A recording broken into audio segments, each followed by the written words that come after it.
Missed an episode of your favorite podcast? Choose from over a decade of content in our archives, not just the latest episode. All free at gcnlive.com.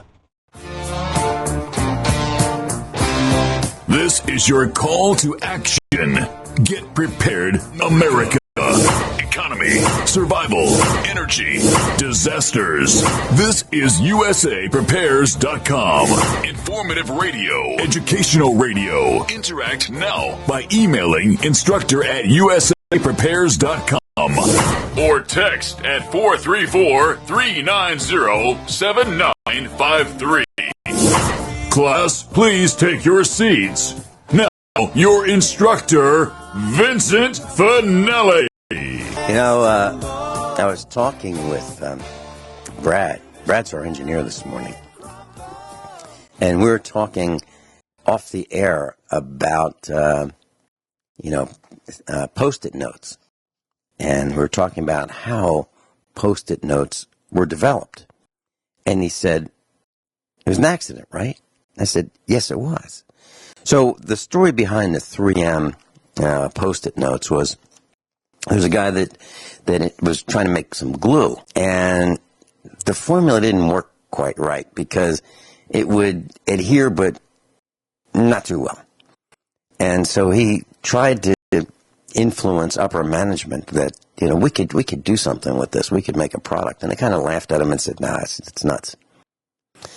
So he was kind of persistent, and he applied this glue to little pieces of paper, and he stuck them together in a small pad, and he left them on the desks of the decision makers. And they started using them and writing notes on them and sticking them on different places so that they could be kind of like reminders, the way we use Post-it notes today. So they determined how to apply these little pieces of paper in the business setting. And then they ran out of them, and they wanted more. And he said, well, we're going to have to make them. And that's how Post-it notes became a 3M product. It was an accident. And there are lots of things that have happened in the course of science and technology and business that were accidentally stumbled upon.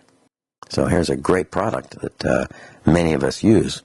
We've all seen it, and it was truly an accident. Everyone all set? Cocked? Locked? Here we go. Your dial is set correctly to USA Prepares. We are delighted you're in class with us today. 2 hours. 2 hours, Monday through Friday. 9 a.m. through 11 a.m. is when we're live. We're rebroadcast all over the country, AM, FM, satellite. And there are archives on gcnlive.com, republicbroadcasting.org, YouTube, Ron Gibson's channel. And we're delighted to have you with us. There's a link to your instructors on the website, usaprepares.com. And today, Guineith Isaacs is live with us in Australia. Welcome, Guineith. Hello, Vincent. How are you this morning? Guineith, I'll tell you what, I am doing really well. I'm delighted. I really am. I'm under the care of some of the most brilliant people on the planet. Dr. Norman Shealy, Dr. Richard Allen Miller, Miles in Europe, Dr. Bill Deagle, and it's all working. And it's working. Really, it's wonderful. So here I am, and we're going to be discussing with you today something pretty neat. We talked about ancient farming methods, and now we're going to add to that mix understanding your local climate, your local seasons, the wheel of the year, equinoxes, solstices, and moon planting.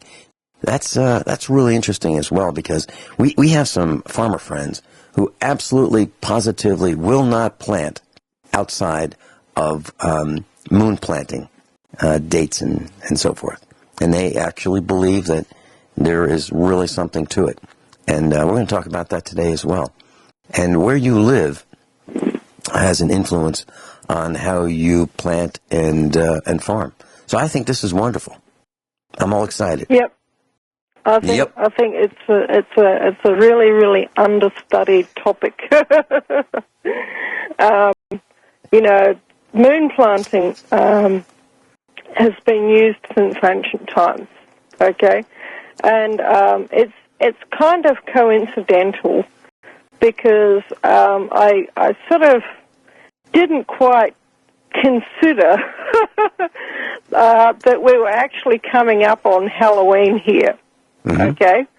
But if you look at the origins of Halloween, it's actually the Celtic New Year, okay? And the ancient Celts began their year when the harvest was in, okay? So at the beginning of winter. And the ancient Celts marked the beginning of winter from the end of October, okay? And, they considered November, December, January to be the winter months, okay? And then February, March, April, they considered to be springtime. And then May, June, July, they considered to be the summer. And then August, September, October, they considered to be the fall or the autumn, okay? And if you look at that wheel, they looked at the year as being a wheel, okay? And it would turn around, and then it would turn around again. And you had something to celebrate if you got to the end of October and all the crops were in the barn, okay? And your animals were in a reasonably sleek state from, being on good pastures all spring, summer, and autumn, or all spring, summer, and fall. If they were fat, then you were probably going to make it through the winter, and your animals were probably going to make it through the winter as well. If your crops were not in the barn by Halloween, then you were in trouble because the weather was going to start getting really bad after that, okay? And, then after Halloween, the chances of snowfall were very, very high in the Celtic world, and you would start winding your whole year down towards Christmas, okay? And they would say they had a midwinter festival around about December the 21st to the 25th, okay? And that's, some version of Yule. And that was, that was the real crisis point of their year when things were likely to be the hardest. It was likely to be the coldest, and the wind would be blowing. There might be storms, snow, no sun, or not much sunlight, and so on and so forth. So how do you respond to such circumstances if you're an ancient Celt? You have a party.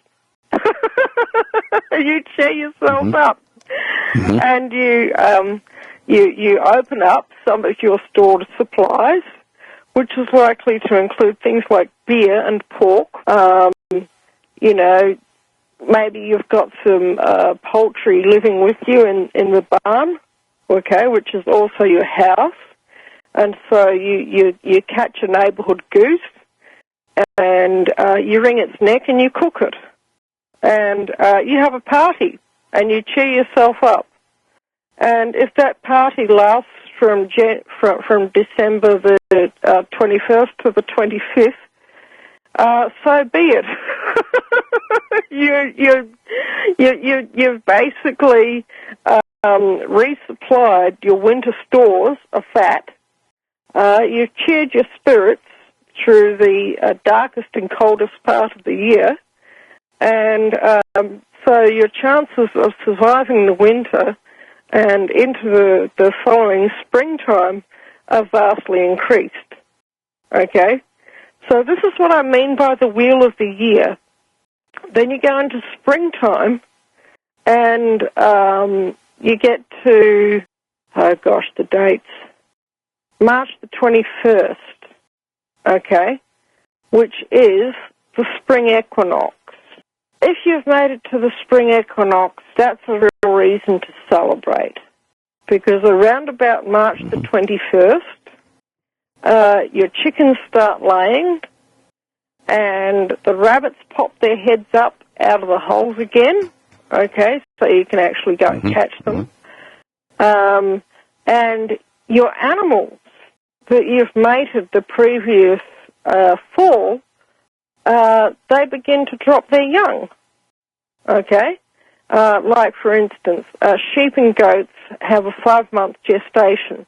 You mate them in the fall for them to drop their young around about end of March, beginning of April, okay? When the animals like sheep and goats and cattle drop their young, then you know you've got milk. And so that's another reason to have a party. Because you've got milk again after a whole winter with no milk. And, you know, because you dry your cattle off after Christmas because there's not much hay, and the cattle in the late stages of pregnancy, they need the nutrition that they have for the developing baby calf inside them, okay? So between Christmas and, you know, the end of March, you don't have milk. When the animal drops its young, starts making milk again, that's another reason to have a party. And so the ancient Celts would have a party, and you know what they would call it? They would call that party, in Gaelic, Team, okay? Eam means butter. So they named the whole party after the fact that now you began to have dairy products again. It was the festival of dairy products, milk, eggs, butter, cheese, and such like. And yeah, I think I can hear some music coming in the background. Yeah, you can. We're going into a break, and I've got a comment to make about how these times of the year affect us here on the farm, right here in Missouri. And, you know, there is a time for celebration, and we feel it just as well. We'll be right back. Guineith Isaacs is with us. So here at the farm in Missouri, we grow grass, and then we cut it at the appropriate time. Sometimes twice a season, sometimes 3 times. And ultimately, our goal is to end up with about 350,000 pounds of hay that we will feed to the cows and calves over the winter. And we feed about 3,000 pounds of hay every day. Now, when it's cold, when it's cold, we will feed a little more, maybe 4,000, maybe even 4,500. When it's a little warmer, you know, during the winter, on those nice sunny days, if we can cut back a little bit, we do. And we're very careful not to allow the cows to waste the hay. Now, when we get down toward the end of that pile of hay, it's quite disconcerting. Because if we don't have enough hay, what happens is the cows look around and they go, you know what? On the other side of that fence, I think there's some grass we can find. I think. And they'll just break through the fence. That's a very big creature. Basically, it's their goodwill that they're in your paddock. Yes, and you know, I thank them every day that I see them. I'll talk to them, I'll go out there and I'll say, I just want to thank you all, really, for adopting us as your family and staying with us. I really appreciate it. And I really do. I tell the dogs and the cats the same thing. And the chickens, because literally, they don't have to stay here. They can all walk off. Now, I know what it's like when a herd of cows walks off. I know what that's like. And that's no fun.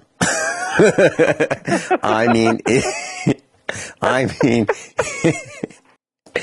it's, you know, if they think it's better where they are, they'll stay there.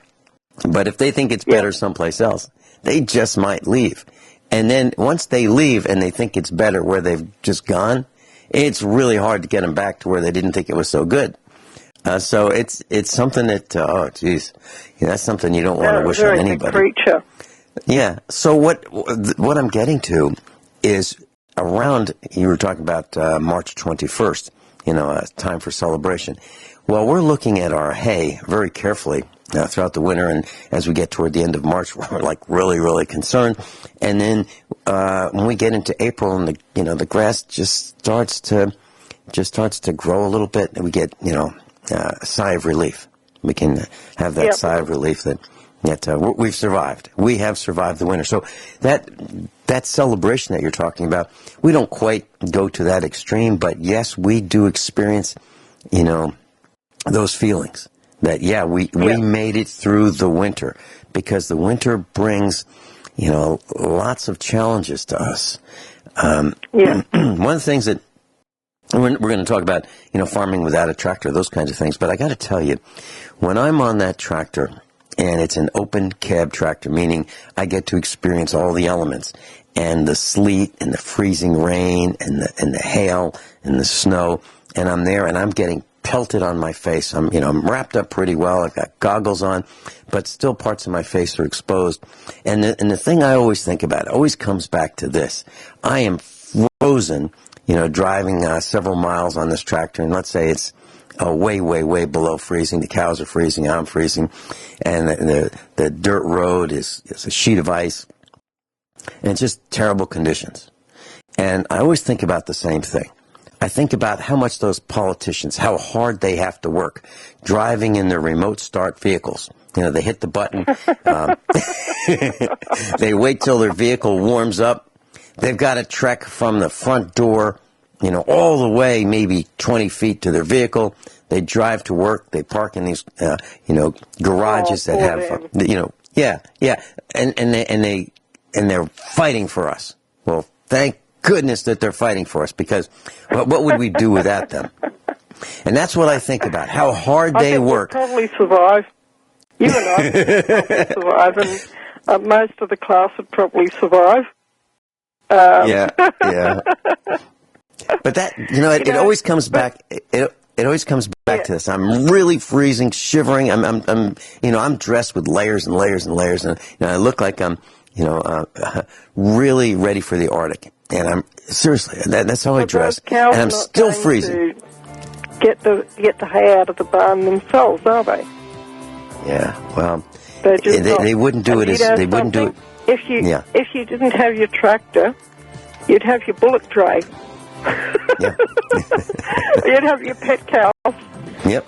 Pet steers near the house. Yep. And you'd have to hook them up to the bullock dray. Yep. And you'd still have to do the hay thing. Yep. We'll be right back. Guineith Isaacs is with us. Guineith, I want to share this with you. So on last Friday, I was talking with our engineer, Patrick, and I am really fortunate to have extraordinary engineers here at USA Prepares, at Genesis Communications Network, and I'm not embellishing. I really am fortunate. And so I was talking with Patrick, and we have a couple minutes sometimes between the segments, during the commercial announcements in news, top of the hour, bottom of the hour, and I get a chance to chat with the engineers for just a couple minutes, and I like to do that.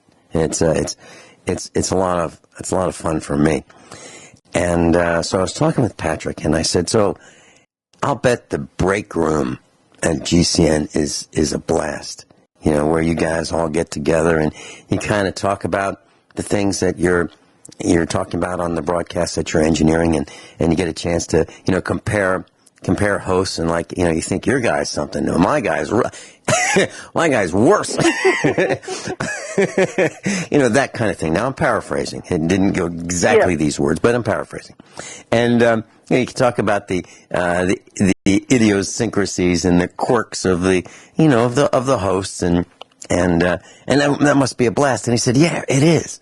And I said, so do you find yourself agreeing or disagreeing with with the host? And he said, no, sometimes we agree, sometimes we disagree. And then he said, I don't agree with you all the time. and I'm thinking, What? Really? You don't agree with me all the time? Are you serious? And, you know, he said, yeah. I said, well, we should talk about this. And I'm thinking, so we should go on the air, and we're going to do it on Friday. So Patrick and I are going to talk. And I asked him, so what do you disagree with? And he said, well, you talk about the millennials. And I do. And I talk about how I don't think they know too much. And he said, no, they're really, really bright, and they do all these really cool things. And so he's going to come on, and he said he's a millennial. That's great. So he's going to come on with me on Friday, hour number 2. So I've invited our class. If you want to join in and you want to pile on Vinny and let me know how wrong I am, I'd love to be educated, with constructive criticism, the errors that I have in my ways. Okay, so that's Friday, and so I'm really, really looking forward to that. But before this broadcast started, just a couple minutes before, I was talking with Brad, our engineer, today, and I said, so did you talk to Patrick? And he said, yeah, he's going to be on with you on Friday. I said, yeah. And so I'm going to give him, one last chance at redemption.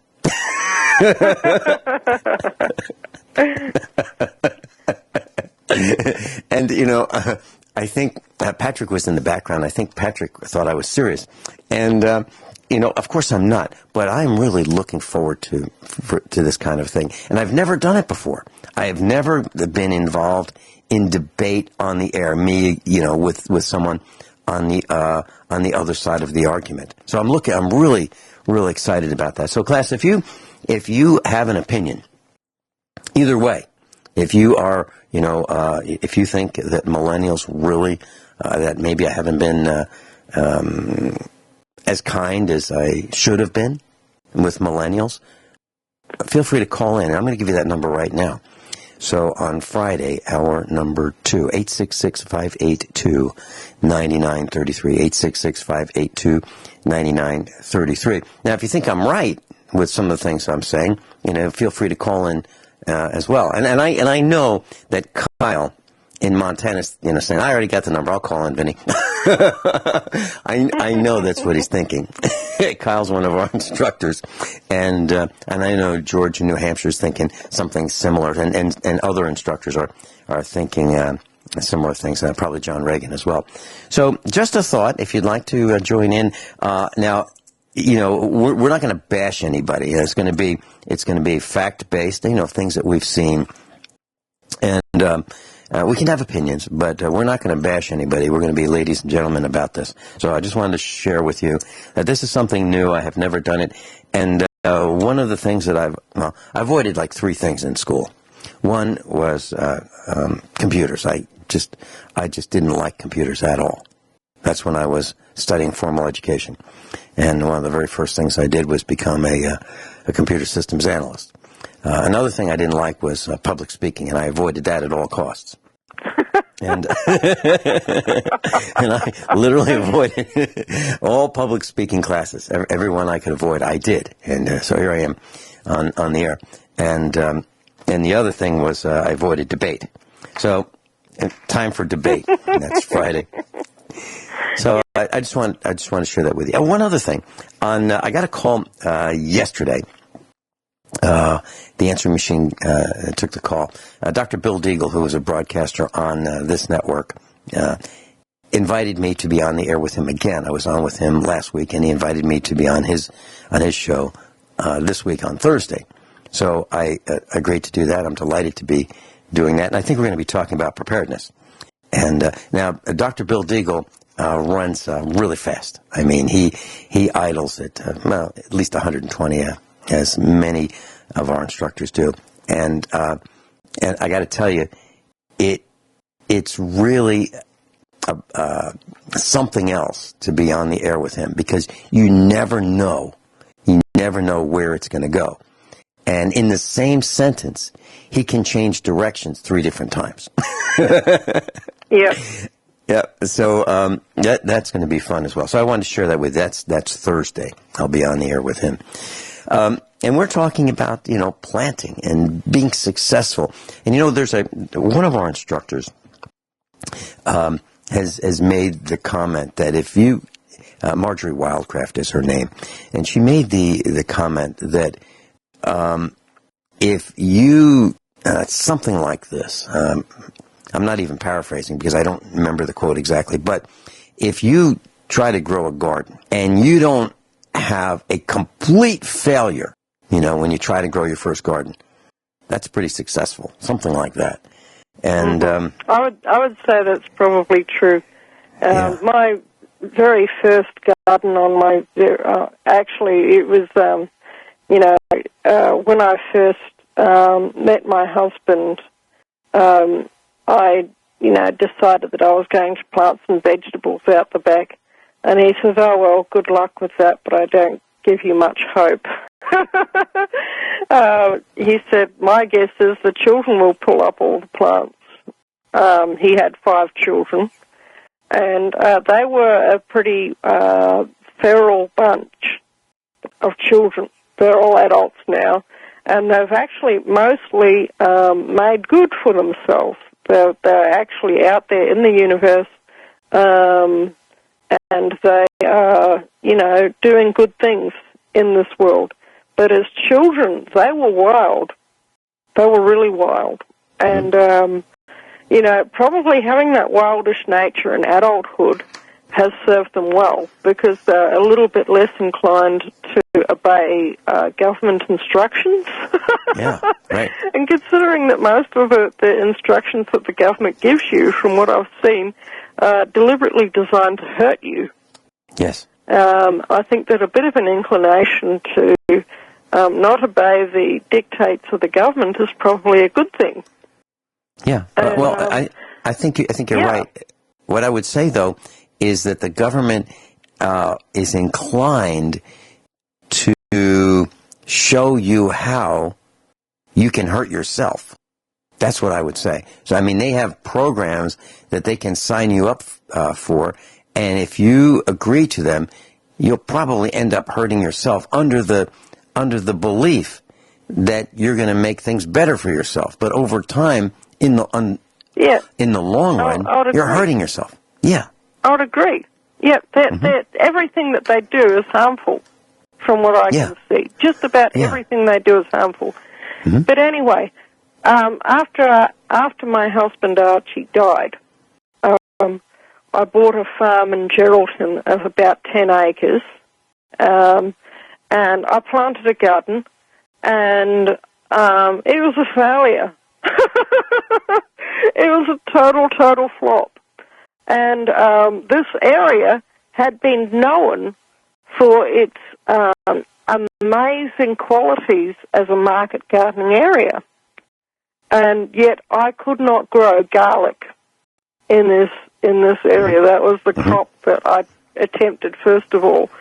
Mm-hmm. And do you know something? I would absolutely agree with Marjorie Wildcraft. If you have not had a failure as a gardener, you're not really a gardener. Yes. That's extraordinary. Either that or you are absolutely exceptional. Now you look at my garden and it's a jungle.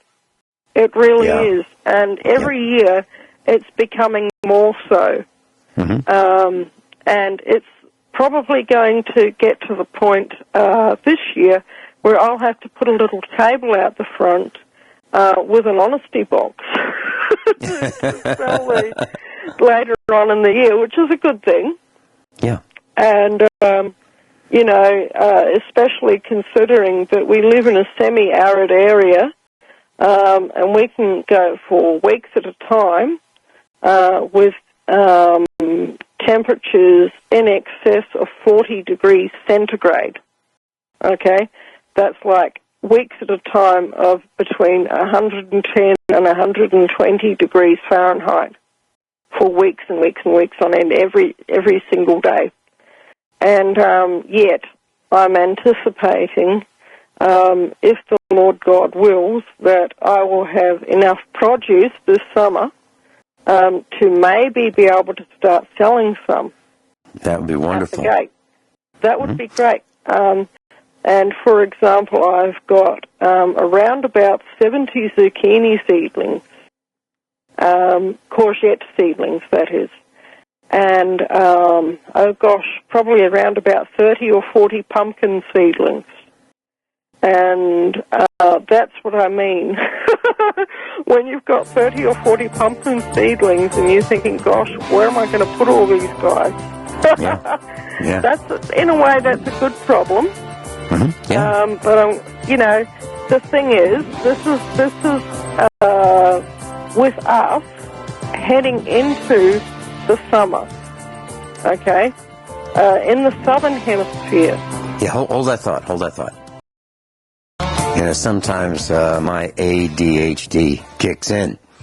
And so during the break, I typed in the word on a search engine, I typed in the word politician. I wanted to see what the definition was. And it says here on the internet, a politician, a person who is professionally involved in politics, especially as a holder of or a candidate for an elected office. And then it has synonyms: legislator, elected official, statesman. Now that's a stretch. Statesman? Yeah, right. Barney Frank is a statesman? Really? Stateswoman, public servant? Public servant? Really? That's what they think they are? And then it gets to the real definition. The real definition of a politician is just below what I just read on the same page. And it says, a person who acts in a manipulative and devious way, typically to gain advancement within an organization. Now that sounds like the definition of a politician to me. What do you think? Yep, I would tend to agree. And wow. You know something? I was just considering before when you were talking, going back to how people used to do things in the ancient world. Okay, before motor vehicles were invented, and before even steam power was invented. I'll tell you how it worked. And this is my prediction, not a psychic prediction, just a common sense prediction of how things are going to pan out when, when the Corolla starts to hit the propeller. And when, the modern world starts to go away, as it surely must. Because, it's just totally, it's ridiculous, that people can be paid six-figure sums to warm seats in offices totally disconnected from the natural world and then have the presumption to tell us how to live our lives. That can't continue. In the ancient world, politicians were farmers, okay? They were farmers on a grand scale. They would have estates of maybe 1,000, 5,000, 10,000 acres. And they would have whole villages and whole towns located within their estate. And they would own all the houses and all the, retail buildings within the village. Okay? That's why he was called a lord or a landlord. And all the people who were there by the good grace of the local lord. And do you know why? Communism's got it all wrong. They say that, he oppressed all those people, yada, yada, yada. That's actually not how it was. It was that his family, they had a business, and their business was running things for the best benefit of everybody, okay? Somebody had to plan things. Somebody had to organize things. And the things that they would organize are, where are we going to plant the wheat crop this year? What field are we going to sow in pasture hay? Who's the best bullock trainer? Who's the best horse breaker? We're going to, he would know that he maybe had, 15 or 20 pregnant mares that means that he knows that in 2, 3, 4 years' time, he's going to have 15 or 20 young horses that need to be broken in. And so he would know everybody in the district, and he would know who the best horse breaker was. And it would be his job to go out and organise the horse breakers to come in and break those 15 or 20 horses. Yep. You know what you're talking about? That was the Lord's You're talking job. about breakfast. You're talking about breakfast, lunch, and dinner here at the farmhouse. That's what we do every day. That's every right. day, those planning meetings. Yeah, for certain. Yeah, we'll be right back, right after top of the hour. Everyone all set? Cocked, locked. Hour number 2 of USA Prepares. Guineith Isaacs is with us. Guineith, I want to tell you, you know, when you call the farmhouse here, and sometimes Mrs. Finelli picks up the phone and chats with you for a minute or so. Well, she has picked up one of your expressions. Yep, she has. Never used it before. And that expression is, that's all right. That's all right. That's all right. That's all right. Now, do you know you say that? Do you know that you say that? I didn't say that. Yeah, you do. You do. And so yesterday, I heard Mrs. Finelli use that for the first time. Now, she has no idea that she said it, okay? And I don't think she has any idea where it came from. It's just that she picked that up. And I think it's out of fondness. I think it's out of the fact that she likes you and she enjoys chatting with you that she picked that up. Now, if she didn't like you, and she heard you say things, she certainly would not pick those expressions up. Okay, so I just wanted to share that with you that she said that's all right. Yeah. So we've been. You know what happens in life. You can have good things happen in your life. We can have bad things happen in your life. I've had a horrible life in a lot of ways, but I haven't let it destroy me. Okay. And for everybody out there in the class, you might be tempted. You might have, you know, so-called government officials giving you a bad time, trying to destroy your family, trying to take your land off of you, you know, hassling you, doing this, doing that. I've been there. I've come through it the other side. They haven't destroyed me. I'm still alive. I'm still on my land. I've still got my children with me. And I could not have done it without God. But one key instrument that God uses is, you know, yes, go and have a cry by all means. But when you're finished having your cry, I learnt this one from Frank Sinatra. You have to pick yourself up and dust yourself off and start all over again. You know that, and it's hard to. Frank Sinatra song. Work like a soul inspired till the battle of the day is won. You may be sick and tired, but you'll be a man, my son. Do you know that song? I won't sing it. I won't, you know. Although apparently I have got rather a good voice, but it's true. You've got to realise that and here's another version of the same thing that my dad used to say. He used to say, you know, that sometimes he would get to thinking about where the buck stopped.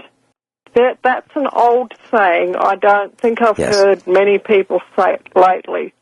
But there used to be a saying, the buck stops here. Okay. Yeah, Harry Truman. That means Harry Truman. The chain. I didn't know that Harry Truman said it. Yeah, but it was on his desk. It was. Responsibility has to stop somewhere.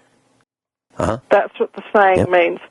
And he said it was a very uncomfortable feeling when he realised that the buck stopped with him. But it also imparted to him a great sense of responsibility that he was in charge of his family. Okay. And if anything went wrong in the family, ultimately he felt that it was his fault, okay, whether it actually was or not. But often, you know, there was some mistake that he'd made in planning, maybe not intentionally, but he would have to go and correct it. Okay? Now, that is what is missing with the millennial generation. They don't want to take responsibility, and that's a big mistake. Okay? They don't want to recognize when they've done something wrong. They want to think, oh, but it was ultimately somebody else's fault. No, no, no, no, no. If it was your life and something's gone wrong, then you ultimately could have done something better sometime in the past that could have prevented what is happening now. Usually, if you look back and if you take a moment to sit down and think, how did that happen? That's another thing I haven't heard people say as a response to bad things happening lately. People used to always say, well, how did that happen? You know? Right. Mm-hmm. I haven't heard people say that in response to bad news for quite a while. But that's what everybody used to say. How did that happen? You know? Because it was so unusual. Yeah. It was so unusual. Mm-hmm. Right. Yeah. Yeah. It was so unusual for people to have negative impacts. But the thing is, when you are the lord or the lady of your estate, whether that estate is a 500 square metre suburban block or whether that estate is 50,000 acres, if your name's on that title deed, you're the lord of that estate, and it's your responsibility to look after it. Okay, it's your responsibility to look after the people, the animals, the plants, and the ecology on that estate. Okay? That means water, air quality, electricity, energy, you name it, gardens, whatever. People have lost that, and you see it in the modern world. Okay? People, they don't want to take responsibility for their life. They don't want to look after their house. And when it all falls apart, it's all somebody else's fault. They don't realize the buck stops with them. If it's their name on the title deed, it's their fault that things went wrong. Okay? Yeah. And, there used to, yeah. there used to be something called a buck slip, B-U-C-K. And what that would be is in the corporate world, I'm talking like in the 40s, maybe even in the 30s and the 20s, you would send it up higher for, an approval. It's like, well, I can't do this. Yeah. I don't have the authority, so let's send that up to the boss. And that boss would say, well, I don't have the authority. And it would, the buck would get passed. That buck slip. That's where that saying came from. Okay, so it was like a piece of paper. Yeah, like a piece of paper, and somebody had to sign off. And this is how I remember it. And so President Truman, he probably didn't originate the phrase "the buck stops here," but he made it more famous by putting that sign on his desk, like "There's nobody above me, to approve this, so it stops right here." And he had to do something with it. So it's not like he could pass it on. He had to make the decision. And that's what he meant by the buck, as in the buck slip stops here. Yeah. Because he couldn't pass it on. If you look at most of the early presidents of the United States, I think most of them were actually farmers. Mm-hmm. I know that George Washington certainly was a farmer.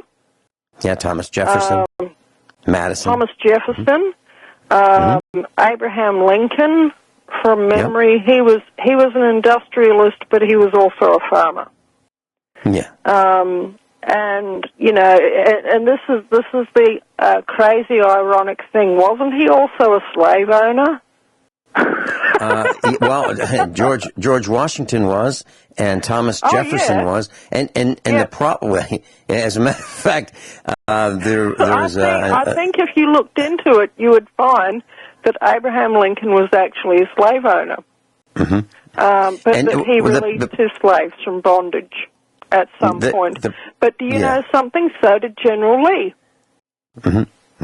And by the General way, Lee Arlington was National... also a farmer, and Yeah. he also released his slaves from bondage prior to it becoming an issue in the Civil War. And as I think if you remember it... look up- Yep. As I remember it, Arlington National Cemetery was Lee's farm. And, Was it? yeah. And the North decided that what they were going to do is, well, they needed a place to bury their dead. So they would start like at the front porch of Lee's farmhouse and work away from the farmhouse. Yep. And that was, and then at the end of the war, Lee just said, it's all yours. You got the farm. Yeah. Which was, a cemetery. Wow. So, I mean, I'll tell you what, the North was pretty rough on the South. I lived in a little hamlet, and the next hamlet down the road, about 8 miles down the road, there was a railroad track. And it was used during the War of Northern Aggression, which is what they call the Civil War. In the South. The War of Northern Aggression. And to this day, there's a plaque there, and it said, something like, and I'm paraphrasing, the North did this. The North came down and set fire to the rails, built a big fire on the rails to get the rails to become red hot. And then they could bend them. Yeah. They could bend the rail so that it was absolutely not useful anymore. And that would stop the trains and the train cars from using that track and resupplying the South. So, I mean, the farms were burned up. I'll tell you what, North was really, really rough on the South. Yeah. And the natives of the South, the guys who have stolen the land from the American Indians, those people have not forgotten what the North did. And they are still fighting the War of Northern Aggression. And so they have a saying in the South, at least they did 30 years ago, and that saying is, if you're from the North and you're visiting the South, the expression goes, "Welcome to the South. We'll be glad to take your money." And go home. And they're not kidding. Yeah, and go home. Yes, and they have another expression called Yankees and damn Yankees. And a Yankee is a guy who comes and visits and spends a couple weeks and goes home. A damn Yankee is a guy who does the same thing and stays. We'll be right back. Guineith Isaacs is with us, and she's in Australia. And if you'd like to get more information about how to contact her, just go to usaprepares.com. Click on the instructors tab. You'll find her right there. And there's a link to her Facebook page. Take you right to it. And you can learn more about Guineith Isaacs. Guineith has a wealth of information. She knows a lot about a lot. And it's a real blast broadcasting with Guineith Isaacs. So let me just take a minute and tell you how this all happened. So Guineith called the farmhouse a number of times after the broadcast, and we would chat. And I said, would you like to come on the air with me? And she said yes, she would. And so we did a broadcast, and I liked it. And we talk off the air again, and I said, would you like to come on? And yep, and again and again and again. And finally, I said, how about Tuesday? We've got a slot on Tuesday. And she told me that she would, love to have her own radio show. And I said, well, I can't make that happen, but I can certainly make 2 hours a week happen. So if you'd like 2 hours a week with me, we can do that. And so that's how it happened. And that's, yep. And I just love, is that right, Guineith? That's right. Yep, that's more or less how it happened. I'll tell you what, I've just made in this last week a big step forward. I still have that dream and that goal of having my own radio show, not just however it happens. But, if you don't begin to plan for something, it's never going to happen. And I had a big step forward on that path, okay? And that is a couple of months ago, I think I told you about this at the time. I saw that there was a mixing desk on sale Yes, you did. at my local pawnbrokers, and a recording quality mic, a broadcast quality mic, for sale at the local pawnbrokers. So I went down and put a lay-by on it, and it was a very, very high quality mixing desk, Behringer. They make some of the best mixing desks in the world, in my humble opinion. It's a bit like types of fencing wire. You can have endless arguments about this. And everybody seems to have their favourite brand. But Behringer mixing desks have always been a favourite brand of mine. And my husband, he was a professional musician, and from time to time he had to do with recording and, television work and such like. And he learnt about the various types of recording equipment, and he was the one who put me onto Behringer as a brand. And funnily enough, they're made in Germany. Yes. And do you know what my dad always used to say? He said the Germans are very, very good at everything that they do to do with engineering, including killing people. Yeah. Well, that's true. They were during World War II. That is actually true. Okay. So speaking of firearms, I think that the two top nations on the face of the earth for firearms manufacture are probably the United States and Germany. I would say that if a firearm is manufactured in one of those two countries, there's probably very little to complain about. Anywhere else in the world, but especially the United States. Yeah. I have a K98K rifle, and it's German, and it was used by the German Army during World War II. And I actually have a couple of them. And one of them, I bought them at a gun show many, many years ago, and they were dusty. Right? They weren't all shined up. And one of them happens to have a single SS rune on it. And we traced it back. Well, here's what it means. It means it was made in a concentration camp. This is one of the few rifles. Yes. Pretty rare. But that's amazing. Yeah. So very high quality. Very high quality. Yep. And you're right. You're right. I believe that some of the finest firearms come from Germany and the United States. Yeah, we'll be right back. Guineith Isaacs is with us live in Australia. George in New Hampshire is joining us.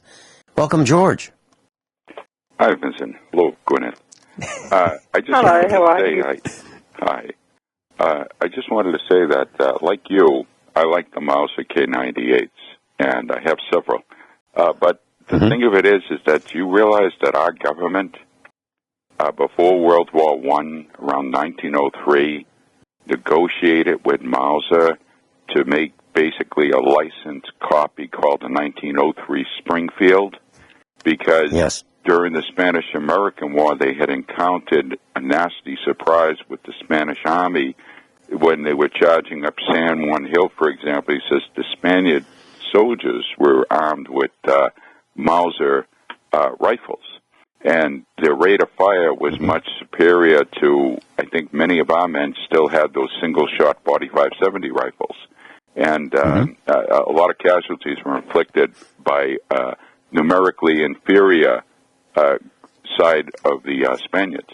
But the Springfield, they had to pay a royalty for a number of years up until before World War I, just to be able to make almost an exact copy of the Mauser 98.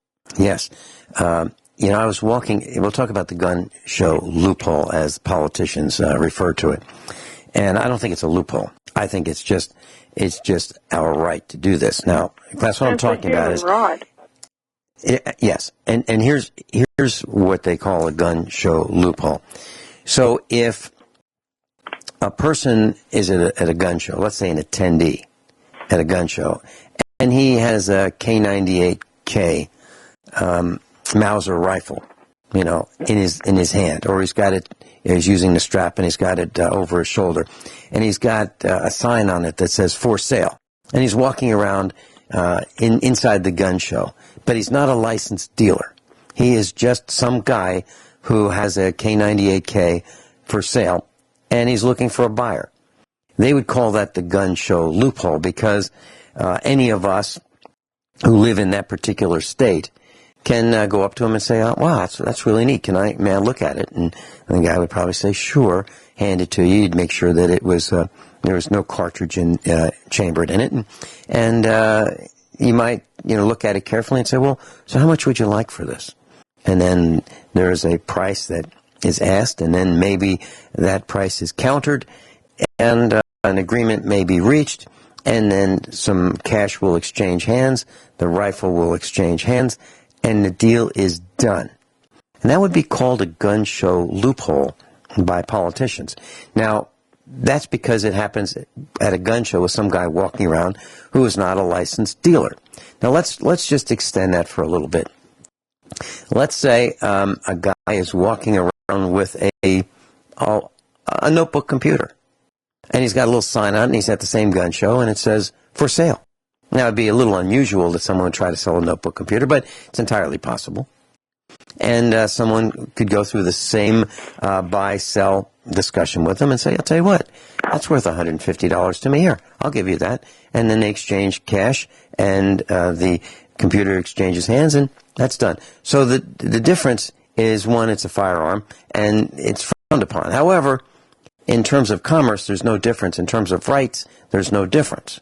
That could be a refrigerator or any other personal property item.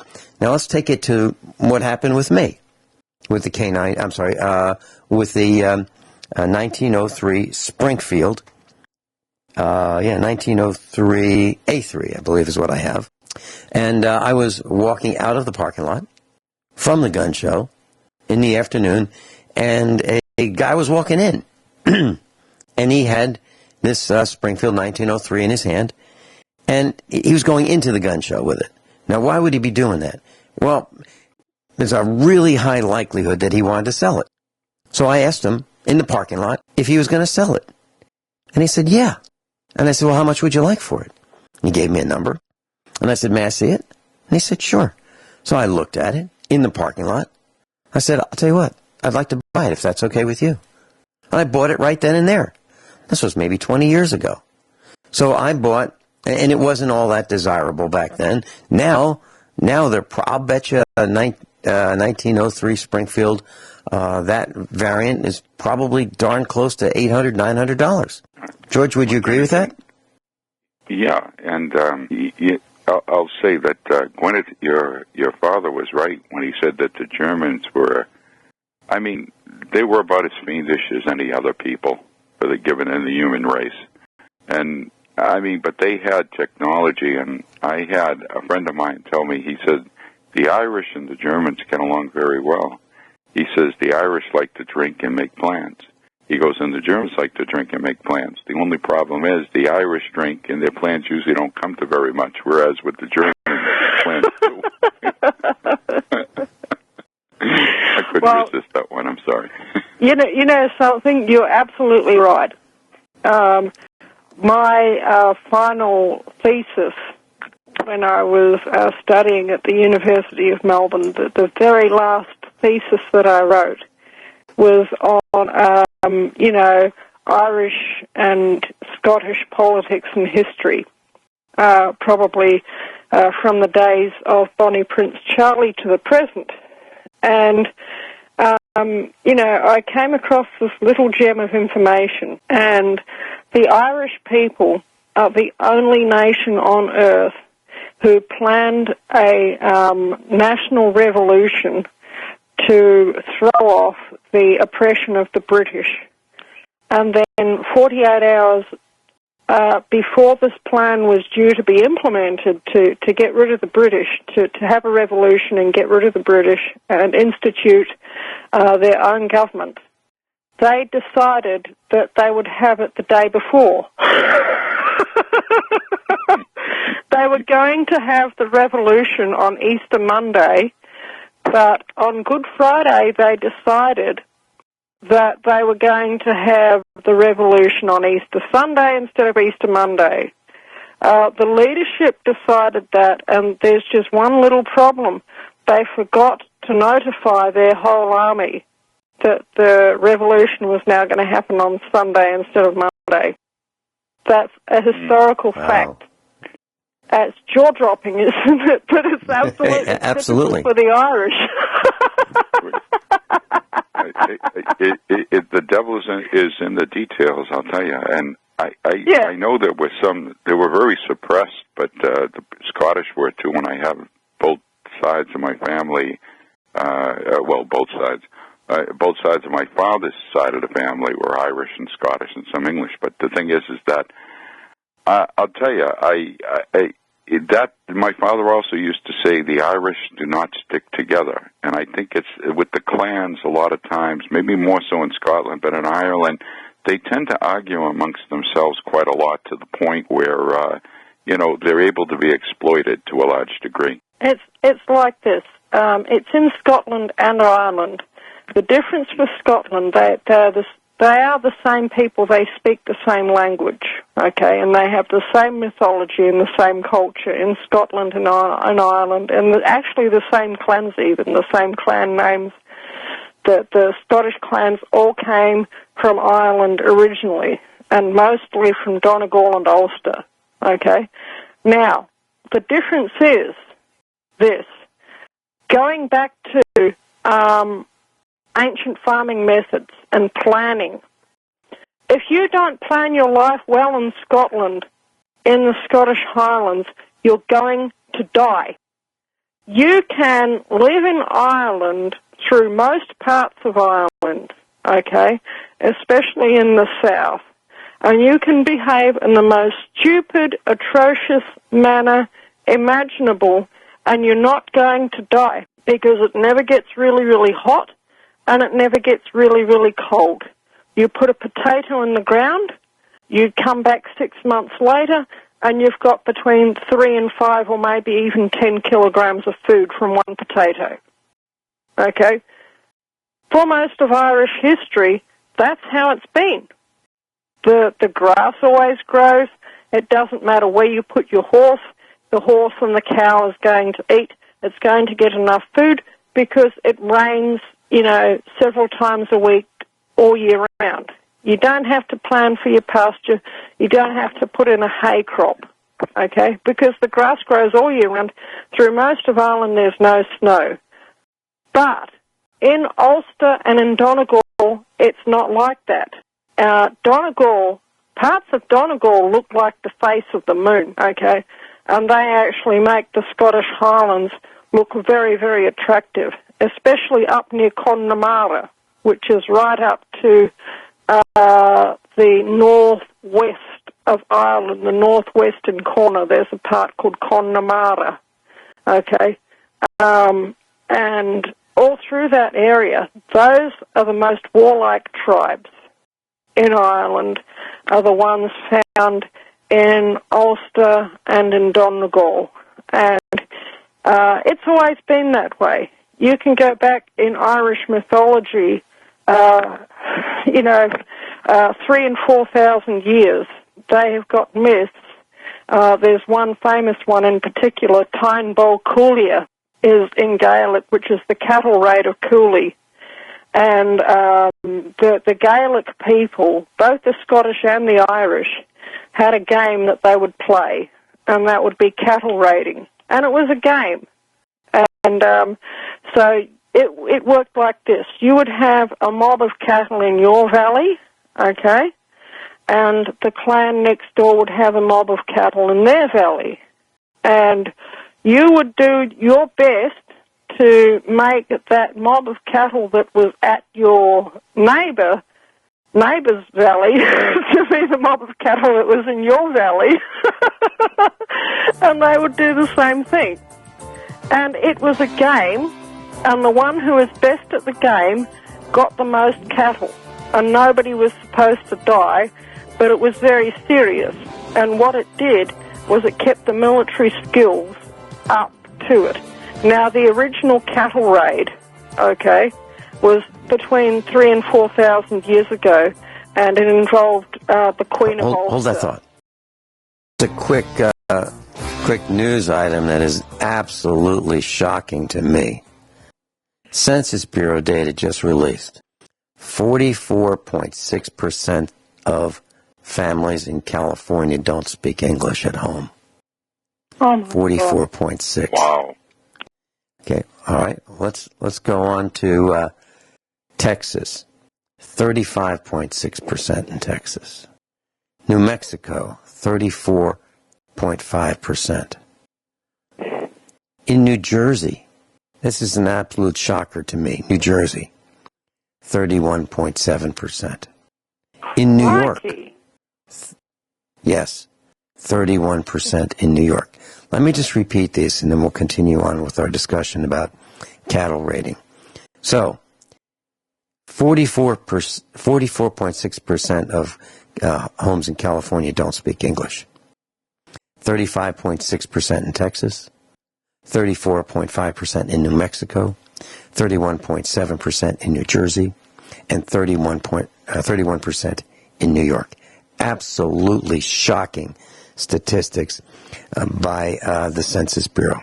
They are shocking to me. Yeah. I hate to say it, but why am I not that surprised? Mm-hmm. Yeah, I'm looking for... here at Missouri, we're not at the bottom, but we're number 43.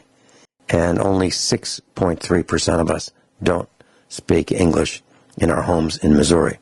West Virginia's number, is the lowest at 2.5%. But the top states are California, Texas, New Mexico, New Jersey, New York, then Nevada, Florida, Arizona, Hawaii, Massachusetts, Illinois, Rhode Island at 22.8%, Maryland, 18.9%. Let's see, in your neck of the woods, New Hampshire, only 7.7% don't speak English in New Hampshire, Georgia. The reason being, too, is because welfare benefits were much more desirable in places like Massachusetts, which is next door, and where I was originally from. And it was important. I honestly believe that certain political individuals wanted to import a voting class that would keep them perpetually in, and they basically would keep them perpetually with bread and circus. Yep, I would tend to agree. Yeah, and Washington, D.C. is 17.1%. Oh, dear. Okay, we were talking about cattle raids. That's right. Anyway, this was how the ancient Gaelic people kept their battle skills honed in between, episodes of war. And it also meant that the cowherds kept on having their genetics mixed up, which, as you know, as a cattle farmer, is really, really important. But they basically had this massive dispute that ended up in an all-out war over the Queen of Ulster's bull. That's what it was about. And, that there was a neighbouring king who thought he had a better bull than the Queen of Ulster. And the Queen of Ulster's bull was... They had a competition, and the Queen of Ulster's bull was judged to be the better bull. And the other king responded by basically getting his men together one day and stealing the Queen of Ulster's bull. And that resulted in a war. And they had a whole war over a bull. And that is absolutely typical for the men of Ulster. That particular story is probably at least 3,000 or 4,000 years old. that they were having, especially the Northern Irish, were having wars over stupid little things 3,000 and 4,000 years ago. But ultimately, they were the ones who were responsible for, those and the men of Cork were the ones who were responsible for the Irish gaining their independence. So and how important is a bull? We're from Cork. And it all came from a bull. Yeah. And how important is a bull? Half. Really. Yep. George, thanks so much. Guineith, thank you so much.